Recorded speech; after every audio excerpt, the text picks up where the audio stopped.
Antes de comenzar, quisiera agradecer el apoyo que le dieron al video del volumen 1, y en general también a todo el contenido que he estado subiendo. Quiero que sepan que todo esto no sería posible sin ustedes. Muchas gracias. Dicho esto, empecemos.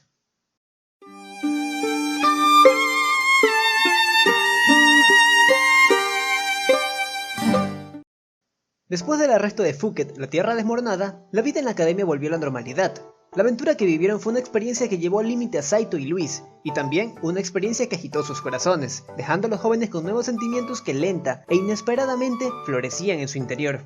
Luis una noche tuvo un sueño profundo. En el sueño ella estaba de vuelta en su tierra natal, una finca situada a 3 días de distancia de la academia. Una pequeña Luis de 6 años escapaba de su madre y los sirvientes, quienes le reprendían por sus malos resultados en la magia. Este era un recuerdo muy doloroso, pues era constantemente comparada con sus 2 hermanas mayores, quienes eran brillantes en la magia, al contrario de ella que no presentaba mejoras. Luis se refugió en su jardín secreto, un lago al que nadie iba y que tenía en su interior una pequeña isla con una casa de mármol. Al lado de esta isla había un bote con una manta. Ella se escondió en el bote, y casi al instante, un joven apareció entre la niebla. Este joven le doblaba la edad a Luis, y ella sabía quién era: el vizconde, el hombre de sus sueños, el mismo al que su padre había arreglado el compromiso para que se casen en un futuro cercano. El vizconde era la persona que Luis más admiraba, y era también quien salvaba a Luis de las reprendidas de sus padres. Luis estaba muy feliz, pero de repente el rostro del vizconde desapareció, y en su lugar estaba Saito, usando las mismas ropas del joven que hace tan solo unos segundos estaba allí. Saito repetía constantemente lo mucho que Luis gustaba de él, y todo esto provocó que aquel dulce sueño se convierta en Luis intentando golpear a Saito. Lejos de una dormida Luis, en el mundo real y no de sueños, Saito analizaba sus movimientos mientras se acercaba lentamente hacia ella. Derflinger se despertó e interrogó a Saito. La cuestión era simple. Saito, quien estaba convencido de que aquel baile era prueba suficiente de que Luis se había enamorado de él, pretendía colarse en la cama de la noble y consumir el amor que ahora existía entre los dos, anticipando por supuesto que tendría el consentimiento de Luis una vez llegue hasta ella. Saito entonces besó a Luis en la mejilla y le abrazó. Luis se despertó y empezó a preguntarle a Saito qué rayos estaba haciendo. Saito repetía esa afirmación de que ambos estaban muy enamorados del otro. Luis por un momento se cohibió y no supo qué responder, pero ante la actitud descarada y atrevida de Saito, la ira fue más que su vergüenza, y una brutal paliza le esperó por toda la noche al joven japonés. Al día siguiente, Luis llegó a clase tirando una cadena que arrastraba un bulto de carne gimiente y ensangrentada. Cuando los estudiantes se acercaron un poco más, se percataron que se trataba del famoso Saito, quien días antes había derrotado a la temible Fouquet. Por su atrevimiento, Saito había sido despojado del título de humano, y ahora era un perro, teniendo permitido solo ladrar y por supuesto, teniendo prohibido usar el lenguaje humano. Por otra parte, la misma noche en la que Saito era castigado, en la prisión Genoa de Tristein, una prisión de máxima seguridad, Fouquet descansaba en su celda, reflexionando sobre su derrota y esperando su posible sentencia de muerte o exilio. De todas formas, no tenía escapatoria, o eso pensaba. Un hombre alto se apareció ante ella al otro lado de los barrotes de su celda. Usaba una máscara blanca que ocultaba su identidad. Fouquet bromeaba sobre el hombre y no le daba importancia a su presencia hasta que él la llamó por un nombre que ella creyó olvidado. Aquel hombre la llamó a Fouquet por su verdadero nombre, Matilde de Saxe-Gotha. Fouquet le preguntó de inmediato al extraño cómo conocía su verdadera identidad. El hombre se limitó a preguntarle si gustaría servirle al Albión una vez más, y Fouquet se negó, añadiendo que jamás serviría a los que asesinaron a su padre y la dejaron en la ruina. El hombre le explicó que no le serviría a la familia real, pues una revolución se está llevando a cabo, una que buscaba derrocar a la familia imperial. El hombre se explayó, y le explicó que el objetivo de su organización secreta es unificar todos los reinos Alqueguinia, Tristein, Germania, Albión, Galia y los demás reinos de menor relevancia, además de recuperar la Tierra Santa que yace más allá en el territorio de los elfos. Fouquet se tomó a broma los objetivos del hombre, pero al verse amenazada entre aceptar o morir allí mismo, Fouquet decidió trabajar para ellos. Ahora, como un nuevo miembro, Fouquet le preguntó a aquel hombre misterioso el nombre de la organización. El hombre simplemente le contestó: Reconquista.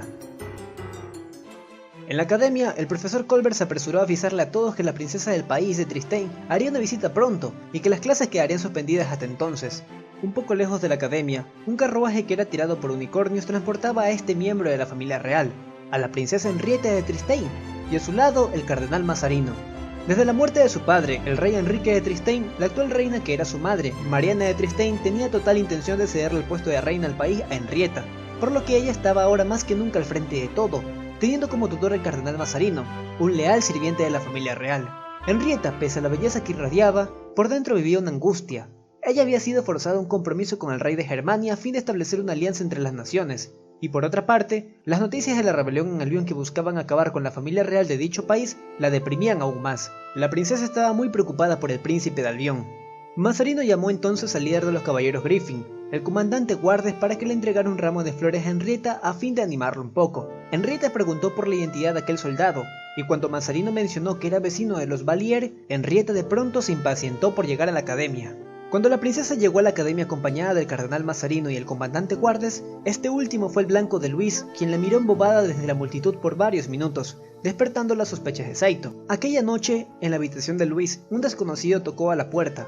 Este desconocido no era otra persona que la princesa Henrietta de Tristane. Luis y Saito estaban muy sorprendidos, pero este último aún más cuando se enteró que Henrietta y Luis eran amigas de la infancia. Luis trataba con sumo respeto a la princesa, mientras ella le compartía sus penas, informándole de su matrimonio arreglado y pidiéndole ayuda. El panorama era el siguiente: los demás países estaban al tanto de la guerra interna que ocurría en Albion, y de aquel grupo organizado que estaba buscando acabar con la familia real de dicho país. El cardenal Mazarino anticipó de que luego de que se tomen el país de Albion, lo más probable es que el siguiente objetivo sería Tristane, y para prepararse para el ataque, una alianza con otro país los ayudaría mucho, y uno tan poderoso como Germania sería el aliado ideal. Para ello, la princesa Henrietta se casaría con el rey de Germania. Aunque ella no quisiera esto, lo haría por su país. Sin embargo, había un solo problema que pondría en peligro estos planes, y era que Henrietta intercambiaba cartas con el príncipe de Albion, el príncipe Wallace Tudor. Henrietta le explicó a Luis que el contenido de esta carta podría arruinar su matrimonio con el rey de Germania. Esta carta estaba ahora en manos del príncipe Wallace, y si los rebeldes tomaban el poder del país y asesinaban al príncipe, esta carta caería en manos del enemigo, quienes no dudarían en hacerla pública para evitar que Tristane haga posible su alianza con Germania. Con esto dicho, Henrietta le asignó a Luis la misión de viajar a Albion, ponerse en contacto con el príncipe Wallace y entregarle una carta y recuperar la anterior misiva. Henrietta se acercó a Saito y con enorme amabilidad le pidió al joven que le preste su fuerza. Ofreciéndole su mano, Saito malinterpretó el gesto y confundió el besar la mano de la princesa con besarla en la boca. Henrietta casi se desmaya y Luis se encargó de darle una paliza a Saito. Además de esto, Guiche irrumpió en la habitación. Había estado escuchando a escondidas e insistió en sumarse a esta misión. Aunque Saito y Luis se negaban, Henrietta aceptó al escuchar el apellido Gramont, reconociendo a la familia de Guiche por su fuerte presencia en los asuntos militares de Tristane. Para finalizar la reunión, Henrietta le entregó a Luis su anillo, el rubí de agua, mismo que recibió de su madre como un regalo. Ella se lo dio como un amuleto de buena suerte y le dijo que si necesitaba dinero para el viaje, podía venderlo. Saito, Luis y Guiche, escoltados por el comandante Wardes, emprendieron el viaje a Albion. Saito se sorprendió ante la reacción de Luis con Wardes. Resulta que el comandante Wardes era el prometido de Luis, y por supuesto, el joven con el que ella soñó días atrás. Esto provocó cierta tensión en la relación de Saito y Luis, quienes empezaron a sentirse ansiosos. El grupo se dirigía a la ciudad de Puerto de la Rochelle, sin saber que en el destino al que se dirigían, en un bar de mala muerte, Fouquet se encontraba contratando a mercenarios del lugar, tal como se le ordenó a aquel hombre desconocido que la liberó. Cuando el grupo de Saito y Luis llegaban a la ciudad del Puerto de la Rochelle, fueron emboscados por un grupo de arqueros, que los atacaron con una lluvia de flechas. Saito y Wardes entraron al combate, pero pronto recibieron una inesperada ayuda de parte de Kiruki y Tabasa, quienes les estaban siguiendo el paso. Kiruki insistía que su razón de estar allí era Saito, y que para ello le pidió ayuda a Tabasa, quien aún estaba usando su pijama, que la llevara con Sylphid, su dragón de viento. El grupo era aún más grande, así que se instalaron en el hotel más lujoso de la ciudad de La Rochelle, el Templo de la Diosa. Wardes y Luis tomaron unas copas mientras hablaban del pasado. Wardes insistía en que quería casarse con Luis, tal y como su padre lo arregló años atrás. Luis, aunque admiraba a Wardes, no se sentía enamorada de él, y recurrentemente pensaba en Saito cada que tocaba el tema. Pensando también en Saito, Wardes le habló a Luis de que ella era la maestra del legendario Gandalf, cosa que Luis no creyó, pues su nulo talento en la magia hacía ridículo que sea la ama de alguien tan poderoso. Al día siguiente, Wardes desafió en combate a Saito para demostrarle a Luis que él era más apto, derrotando rotundamente al joven japonés. Esto fue un duro golpe para Saito, quien se deprimió, pero al contrario de lo que pretendía Wardes, Luis estaba más preocupada por Saito. Tuvieron una breve discusión que se vio interrumpida cuando de la nada apareció Fouquet encima de un golem con intenciones de vengarse de ellos. Saito y Luis escaparon al hotel solo para encontrarse con que estaban rodeados de distintos mercenarios, todos ellos contratados por Fouquet para emboscarlos. El grupo necesitaba escapar, pero sería imposible hacerlo con todos, por lo que Kiruki, Tabas y Guiche decidieron quedarse para hacer de señuelo mientras que Saito, Wardes y Luis escapaban al puerto. Los tres nobles que se quedaron combinaron sus habilidades para alejar a los mercenarios. El hombre enmascarado que liberó a Fouquet le informó que dividirlos era el plan, y se dirigió hacia los otros que huyeron al puerto. Con esfuerzos, Kiruki, Tabas y Guiche lograron destruir el golem de Fouquet, agotando sus energías en el proceso. Kiruki se burló de Fouquet llamándola vieja, a lo que esta, iracunda, enfatizó un ¿vieja? apenas tengo 23, y corrió a atacar a puño limpio a Kiruke. Gilche se sintió hipnotizado ante la pelea de ambas chicas, que no caían en cuenta que sus ropas estaban casi deshechas, y los mercenarios que antes les atacaban empezaron a hacer apuestas sobre quién ganaría. Tabasa simplemente se sentó y continuó leyendo su libro. Saito, Wardes y Luis se dirigían al puerto cuando fueron atacados por aquel hombre enmascarado. Saito intentó hacerle frente, pero fue derrotado por un hechizo de relámpago. Wardes se encargó de despachar al atacante usando un martillo de viento que lo mandó a volar. El complejo de inferioridad de Saito creció aún más, convenciéndose de la diferencia entre él y Wardes. Aún así, abordaron el barco que los llevaría a Albion, un Albion que surcaría los cielos y no navegaba por el mar, pues el país blanco, como llamaban a Albion, se encontraba en el cielo. Esto sorprendió a Saito, pero para Luis era algo normal en su mundo. En el trayecto fueron atacados por barcos piratas, quienes arrestaron a la tripulación y los hicieron sus prisioneros. Cuando los llevaron con el líder de los piratas, este se retiró el pelo y el parche y se presentó como el príncipe de Albion, Wallace Tudor. Para que Luis le crea, Wallace tomó el rubí de agua de Luis y lo acercó a su anillo, el rubí de viento. Ambos brillaron y con esto confirmó su identidad. Wallace les dijo que no estaban en un barco pirata, sino en el Eagle, una de las pocas naves que les quedaban. Luis le contó todo sobre la misión que le asignó Henrietta, y Wallace le creyó, pero les dijo que debían llegar a la fortaleza de Newcastle, pues allí tenía la carta que buscaban. En el viaje, Wallace les explicó que los rebeldes les robaron una nave llamada el Soberano Real, 2 veces más grande que el Eagle, ahora bautizado como el Lexington, en honor al campo de batalla donde lo perdieron. La situación era precaria, tan precaria que Wallace solo contaba con un ejército de 300 hombres que aún se oponían a los rebeldes. Todos estaban dispuestos a morir por su patria, y Wallace no era la excepción. Cuando llegaron a Newcastle, Wallace le entregó la carta que buscaba a Luis y leyó la misiva que le envió Henrietta. Luis sintió curiosidad y preguntó por la relación entre Wallace y Henrietta, a lo que Wallace contestó que ambos son amantes. Aunque sean primos, el amor surgió entre ellos. Luis le suplicó a Wallace que escape a Tristane, pero el príncipe se negó. Fiel a sus responsabilidades, dejó muy en claro que aunque la derrota sea inevitable, él no abandonará el campo de batalla. Wallace les dijo al grupo que el día de mañana, las fuerzas de reconquista les atacarían, así que tendrían una fiesta de despedida esa noche. Wallace enviaría a Luis, Saito y Wardes de regreso a Tristane en el Eagle, pues como iban a morir, ya no iban a necesitar más la nave. En aquella nave también enviarían a mujeres, niños y demás civiles que no puedan participar en el combate. Saito estaba sorprendido por la actitud de Wallace, de decidir morir por el honor de su patria. Le parecía innecesaria la idea, pero Wallace reafirmó que es su obligación como nacido en la familia real, que es una obligación impuesta para defender el reino hasta el final. Saito intentó usar a Henrietta para persuadirlo, pero el príncipe sentenció que debía abandonar incluso a su amor, pues eso solo les daría otra razón a sus enemigos para invadir a Tristane. Por último, Wallace le pidió a Saito que le dijera a Henrietta que luchó y murió con valentía. El joven familiar se sintió muy deprimido, y no ayudó que Wardes le dijera que se casaría la mañana siguiente con Luis. Esto fue el último clavo del ataúd. Luis más tarde encontró a Saito y lo abrazó. Ella se sentía triste por no poder evitar el destino fatal de Wallace, y Saito por su parte, recelaba el hecho de que Luis se casara. Él decidió romper los lazos con Luis, y le dijo que volvería en el Eagle, y una vez en Tristane, buscaría una forma de volver a casa. Luis podría volver con Wardes, después de todo sería su esposa. Ella se sintió furiosa por la actitud de Saito y lo acusó de cobarde, así como diciéndole lo mucho que lo odiaba. Saito pensó que sería mejor así. A la mañana siguiente, la ceremonia se estaba llevando a cabo en una capilla cercana. Wallace sería quien casaría a Luis y a Wardes. A medida que la boda avanzaba, Luis acumulaba más y más dudas hasta que se sintió tan presionada que terminó rechazando a Wardes. Él se sintió desconcertado y empezó a insistirle a Luis que acepte, pero ella seguía diciendo que no. Poco a poco, Wardes iba subiendo el tono de su voz así como su carácter se volvía más agresivo, al punto de casi intimidar a Luis, diciendo algo sobre que ella era necesaria para gobernar el mundo. El príncipe Wallace estaba ya para ese punto molesto por la actitud de Wardes, y le llamó la atención, a lo que el vizconde respondió con un «cállate», y luego empujó al príncipe cuando se acercó a separarlo de Luis, a quien tenía envuelta en sus brazos. El príncipe entonces sacó su varita y se dispuso a atacar al vizconde. Saito, quien aún estaba en el Eagle, empezó a sentir que su visión tenía problemas. Su ojo izquierdo estaba visualizando algo que no debería estar viendo. Eso era la perspectiva de Luis. Recordó que Luis le dijo que un familiar era los ojos y oídos de su amo, pero en este caso ocurría al revés.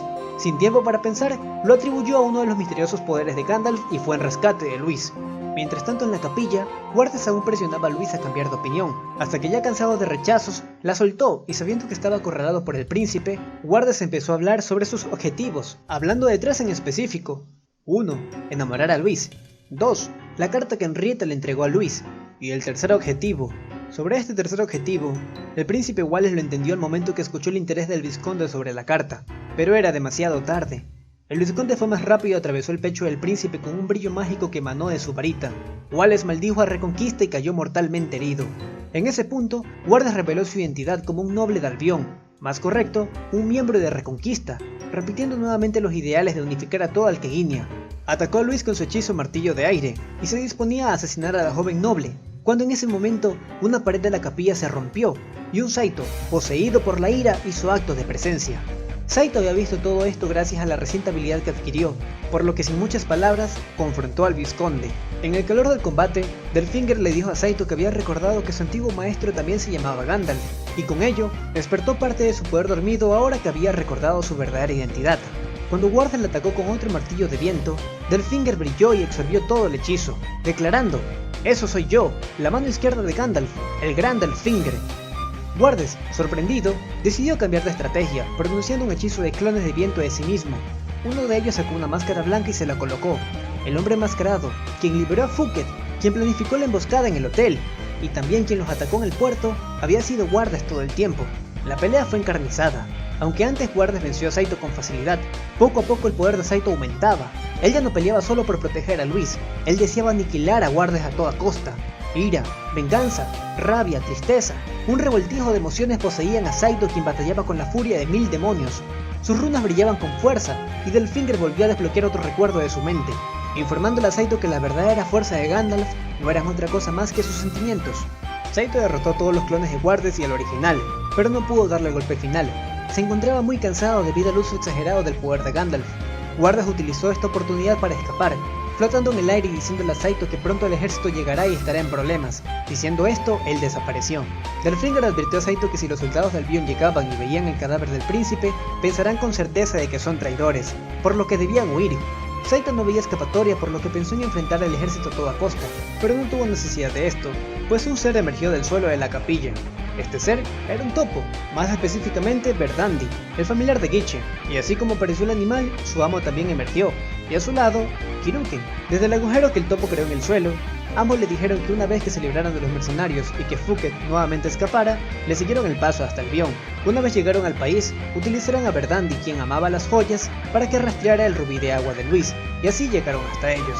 Saito se sintió aliviado, y antes de irse, tomó el rubí de viento de Wallace, con la intención de dárselo a Henrietta para que al menos ella pueda conservar un recuerdo de su difunto novio, dejando unas palabras en memoria del valiente príncipe. Gran príncipe, usted no será olvidado. Te juro que yo también voy a defender las cosas en las que creo. Después de decir esto, Saito se levantó y corrió hacia el túnel con los demás. El túnel que excavó Verdandi llegó hasta un extremo del continente de Albion. Cuando salieron del agujero no encontraron más que el cielo y las nubes, pero pronto fueron atrapados por Sylphid, el dragón de viento de Tabasa. Sylphid llevaba al topo en sus fauces y a los jóvenes en el lomo. Habían logrado escapar con éxito a una muerte segura, y aunque descubrieron verdades dolorosas, Saito estaba feliz de que Luis sobreviviera. El joven sostenía a Luis en sus brazos, le limpió la cara y observó fijamente su rostro durmiente. A estas alturas, él ya no podía mentirse más a sí mismo. Luis se encontraba en un sueño, como el que tuvo hace días. De hecho era muy similar. Nuevamente estaba en La Valliere, su pueblo natal, en el mismo lago, en el mismo bote que usaba para esconderse de sus padres. Allí, ella sufría. Recordó todo lo que pasó. Su amado Warden era una fachada. No existía más aquel joven que la consoló tantas veces de niña. Aceptar el hecho de que la persona que más admiraba era un cruel asesino, la mortificó. Pero en ese momento, alguien llegó. Ese alguien era Saito. El Saito de su sueño la cargó en sus brazos. Con una actitud suave la consoló. Y aunque Luis intentó enojarse, no pudo cuando Saito conectó un beso en sus labios. Luis entonces solo se dejó llevar. Y al despertar, se percató que no era un sueño. Saito la abrazaba. Estaban encima del dragón de Tabasa, y los demás permanecían sentados un poco más lejos que ellos. Entonces, un golpe de realidad vino a su mente. Todos los problemas que tendrían que hacerle saber a la princesa. Había mucho de qué pensar. Sin embargo, eso podía esperar, pues en ese momento Saito se aproximó a ella, y en ese punto, sus labios se volvieron a tocar. Solo que esta vez, fue un beso de verdad. Un sentimiento cálido invadió el corazón de Luis. La joven noble se sintió tan relajada que poco a poco se estaba quedando dormida. Las dificultades les esperarían a los dos, pero Luis solo podía pensar que el viento de Albion se sentía muy agradable. Entonces ella simplemente cerró sus ojos y descansó en el pecho de su familiar. Vaya, creo que este ha sido el video más largo del canal, pero ha sido un ángulo muy dramático de la historia, ¿no creen? Es aquí cuando los verdaderos enemigos empiezan a aparecer. Por cierto, ¿Qué diferencia notaste de la novela ligera en comparación al anime? Escríbelas aquí abajito en la caja de comentarios, estoy seguro que se habrán dado cuenta de varias. Asimismo, si tienes una idea u opinión que quieras compartir, escríbela aquí abajito. Me encanta leer sus comentarios y poder interactuar con ustedes. Me asombra encontrar tantas personas con criterios diversos sobre esta obra e ir intercambiando ideas. Es fascinante. Si te gustó el video, dame un like. De esta forma, YouTube recomendará más mi contenido. Ayúdame a hacer más conocida esta fantástica obra. Suscríbete si quieres ver más videos así, y activa la campanita para que te llegue la notificación cada vez que actualice. Sin más que decir, esto ha sido todo por el día de hoy. Me despido, les ha hablado Rightfit y hasta otra.